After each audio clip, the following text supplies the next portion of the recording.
The chip in your pocket right now holds 25 billion switches. Each one flips on and off billions of times per second, and you've never stopped to think about a single one of them. That invisibility might be the most dangerous thing about modern civilization. Strip away the screens, the software, the operating system, and a computer is doing exactly one thing, deciding between on and off. On is 1. Off is 0. Every email, every photograph, every word ever typed is, at the bottom, an extremely long sequence of those two choices. There's a question buried in that simplicity, whether, if everything collapsed tomorrow, we could ever climb back up to where we are now. Early computing machines, in the 1800s, used physical switches called relays. Metal levers that literally clicked open and closed to represent ones and zeros. They worked, and they were catastrophically slow. By the 1940s, engineers had replaced relays with vacuum tubes, glass cylinders the size of your thumb, heated to a dim glow, that switched electrical signals far faster than any moving part could. ENIAC, unveiled at the University of Pennsylvania in 1946, ran on 18,000 of them. Nearly 30 tons of machines stretched 80 feet across a room. Several tubes burned out every single day. A full-time repair crew roamed the panels, locating failed tubes by the smell of hot metal and swapping them out before the entire calculation collapsed. ENIAC drew 150 kilowatts of power continuously, enough to light around 125 homes, all to do arithmetic that a pocket calculator handles today in under a second. But the problem wasn't heat. Scale wasn't the issue either. Glass breaks, filaments burn, and there was no escaping those facts if you kept building with tubes.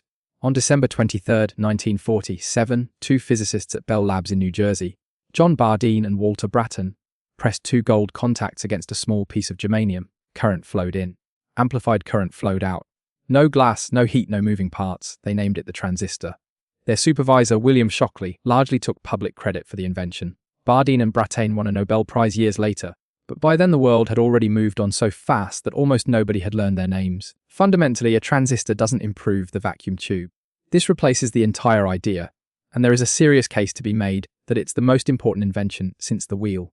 Without a filament to burn, without glass to crack, it could be made extraordinarily small. From there, the story really accelerates. In 1958, a physicist at Texas Instruments named Jack Kilby realized you didn't need to connect thousands of individual transistors by hand. He demonstrated that transistors, resistors, and capacitors could all be formed on a single sliver of material, one chip, no hand wiring required. An integrated circuit. In 1971, Intel's 404 microprocessor packed 2,300 transistors onto a chip you could lose in your shirt pocket. Today, a standard laptop chip holds around 25 billion.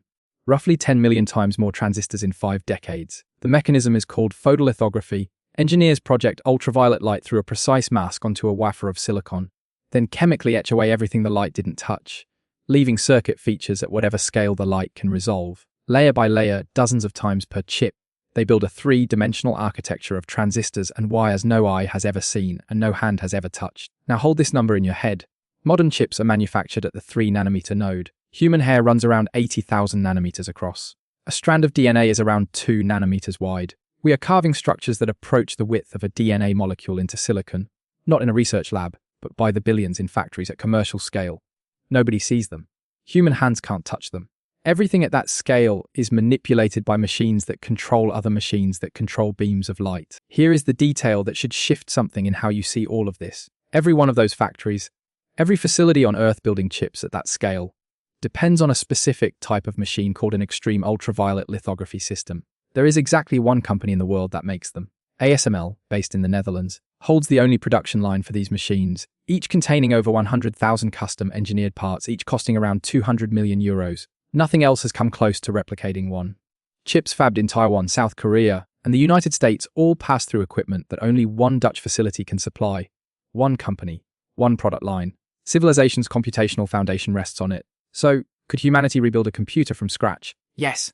Physics is permanent, written into textbooks that will outlast any catastrophe short of complete civilizational collapse. But climbing from first principles back to a working chip requires metallurgy to extract silicon from ordinary sand, chemistry to refine it to a degree of purity that barely existed as a concept a century ago, and then decades of accumulated photolithography technique, precision optics, trained engineers, and a global supply network that currently spans a dozen countries. Roughly 5,000 years of accumulated knowledge brought us here.